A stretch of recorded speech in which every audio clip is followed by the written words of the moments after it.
በስመ አብ ወወልድ ወመንፈስ ቅዱስ አሐዱ አምላክ አሜን።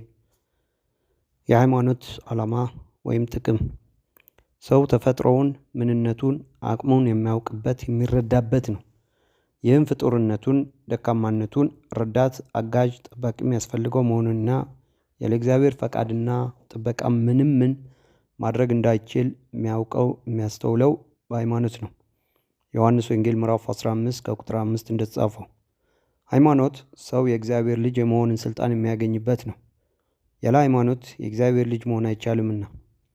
ውስተዚያው መጻ ወእሊያሆሰ ይተወከፍዎ ወለወለሰ ተወከፍዎ ወሃቦሙ ስልጣነ ወልደ እግዚአብሔር ይኩኑ ለእለ እምኑ በስሙ እንዲል ዮሐንስ ወንጌል ምዕራፍ 1 ከቁጥር 12። የእግዚአብሔር ልጅ መሆን ትልቅ ስልጣን፣ ትልቅ ስጦታ፣ ትልቅ ጸጋ ነው። ለምን ቢሉ የመንግስቱ የርስቱ ወራሽ መሆን ነውና።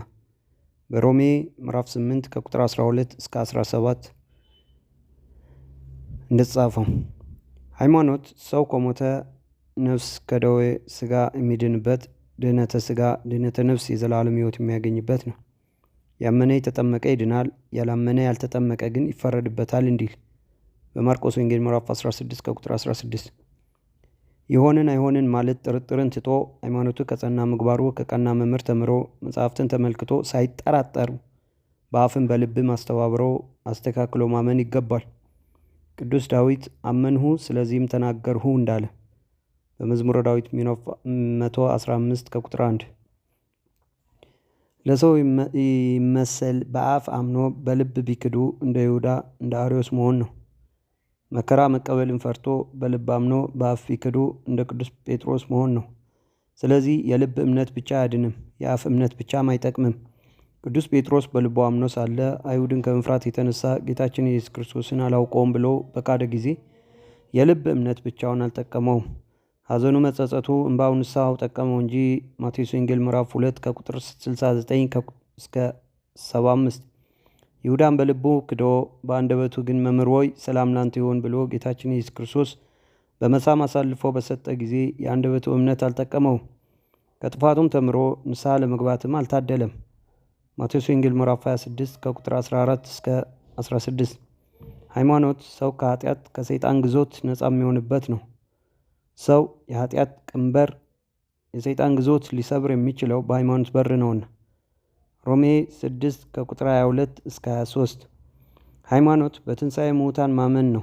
አንደኛ ቆሮንቶስ ምዕራፍ 5 ከቁጥር 13 እስከ 19። ትንሣኤ ሙታን የለም የሚሉ ሰዎች እናንተ ዘንድ እንደምን ይኖሩ አትለዩአቸውምን? ውሻ ከቤተ እግዚአብሔር ሲገባ ዝም ይሉታል። ሙታን ካልተነሱ ክርስቶስም ከሙታን ተለይቶ አልተነሳም ማለት ነው። ወእመኬ ክርስቶስ የተንሥአ እመሙታን ከንቱ ውእቱ ትምህርትነ። ክርስቶስም ሙታን ተለይቶ ካልተነሳ ተነሳ ብለን የምናስተምረው ትምህርት ከንቱ ነው። ወከንቱ ተአንክሙ ቦቱ እናንተም በከንቱ አምናችሁበታል። ወንህነኒ ከሰማዕት ሐሰት ላለ እግዚአብሔር እኛም በእግዚአብሔር ላይ የሐሰት ምስክሮች ሆንበት። እስመ ንቤ አንሥኦ ክርስቶስ ዘኢያን መኑ እንከ ወእመሰ ኢይትነስኡ ሙታን ክርስቶስኒ ኢተንሥአ እሙታን እመሰ ክርስቶስ ኢተንሥአ እሙታን ከንቱ ሃይማኖትክሙ ወአሐዲክሙ ሀለኩሙ ውስተ ኃጢአቶሙ። አንደኛ ቆሮንቶስ ምዕራፍ 13 ከቁጥር 19። ምዕራፍ 1 ነገረ እግዚአብሔር ሀልወተ እግዚአብሔር። ህልወት ማለት ሀለወ ከሚለው የግዕዝ ግስ የወጣ ቃል ሲሆን ትርጉሙም መኖር ማለት ነው። ስለዚህ ህልወት እግዚአብሔር ማለት የእግዚአብሔር መኖር አኗኗር የምንረዳበት ትምህርት ነው። ሰው በተፈጥሮ በተሰጠው አእምሮ ፈጣሪውን የማወቅና የማመን ዝንባሌ ቢኖረውም የሰው እውቀት እጅግ ውስን በመሆኑ እግዚአብሔር በልዩ ልዩ መንገድ ራሱን ባይገልጽ ኖሮ በራሱ ተመራምሮ ማወቅ አይችልም ነበር። የእግዚአብሔር መኖር የሚታወቅባቸው የሚከተሉት ናቸው። አንደኛ ፍጥረት ነው። የሰው ልጅ የእግዚአብሔርን መኖር ለመረዳት ብዙ ተመራምረዋል። በምርምሩም የእግዚአብሔርን መኖር ወደ ማወቅ የሚያደርሱ መንገዶችን አግኝተዋል። ለማንኛውም ነገር ምክንያት አለው። ለስዕልም ሰዓሊ፣ ለመጽሐፍ ጸሐፊ፣ ለወንበር ጠራቢ፣ ቤትን ለሚሰራ አናጺ ወይም ግንበኛ፣ ለሸማ ሸማኔ ያሉ እርሻ ለእርሻ አራሽ ወዘተ አለው። ለሚንቀሳቀስ ነገር ሁሉ አንቀሳቃሽ አለው። በዚህ መሰረት ፍጥረት ያሉ ሁሉ ፈጣሪ የተገኘ አይደለም፣ ወይም የተፈጠረ ሁሉ ያለ ፈጣሪ የተገኘ አይደለም። ፍጥረት ሁሉ ከታናሹ ጀምሮ እስከ ታላቁ አእምሮ፣ ከሌላው ጀምሮ አእምሮ እስካለው ድረስ የእግዚአብሔርን መኖር ወደ ማወቅ ይመራል። መዝሙረ ዳዊት ምዕራፍ 18 ከቁጥር 1 እስከ 2። ሁለተኛው ህሊና ነው። እግዚአብሔር መኖር የሚታወቅበት ሁለተኛው መንገድ ህሊና ነው።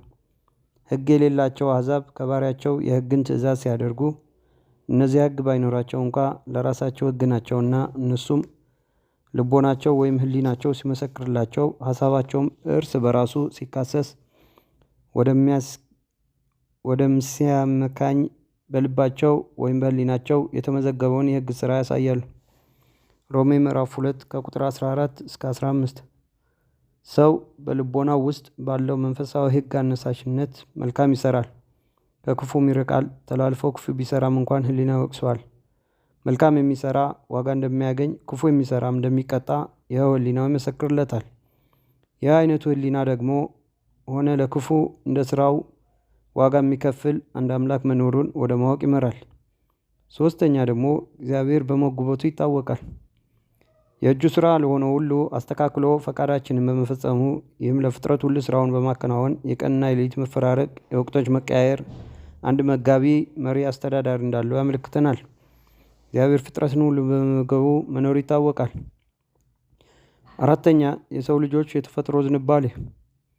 በተለያዩ የዓለም ክፍሎች ያሉ ሰው ልጆች በሙሉ የአምልኮ ስርዓታቸው ይለያል እንጂ አንድ አምላክ መኖርን ያምናሉ። ስለዚህ ሰው የእግዚአብሔር መኖር የሚያምነው የሃይማኖት መጽሐፍትን ብቻ ይዞ ሳይሆን የተፈጥሮ ፍላጎቱ ወይም ዝንባሌው ስለሚገፋፋውም ጭምር ነው። በምሳሌ ምዕራፍ 17 ከቁጥር 22 እስከ 34 ያለው። አምስተኛ የቃለ እግዚአብሔርና የታሪክ ምስክርነት ነው። የአምልኮት ስርዓት ይለያይ እንጂ በዚህ ዓለም ላይ ያለ አምላክ የኖረ ህዝብ እንደሌለ ታሪክ ያስረዳናል። በቅዱሳን መጽሐፍት ላይ ያሉ ትንቢቶች ተነግረዋል። በየጊዜው የተፈጸሙ መሆናቸው በታሪክም ጭምር የተረጋገጠ ነው። ወደፊት የሚደርሰውን ሁኔታ አስቀድመው እንዲናገሩ በልዩ ልዩ መንገድ ለነቢያት የገለጠላቸው እግዚአብሔር ነው። ይህም ዓለምን ፈጥሮ የሚገዛ እግዚአብሔር መኖርን ይመሰክራል። የእግዚአብሔር የባህሪ ቅጽል ስሞች በሚቀጥለው ትምህርታችን እናየዋለን። ወስብሐት ለእግዚአብሔር።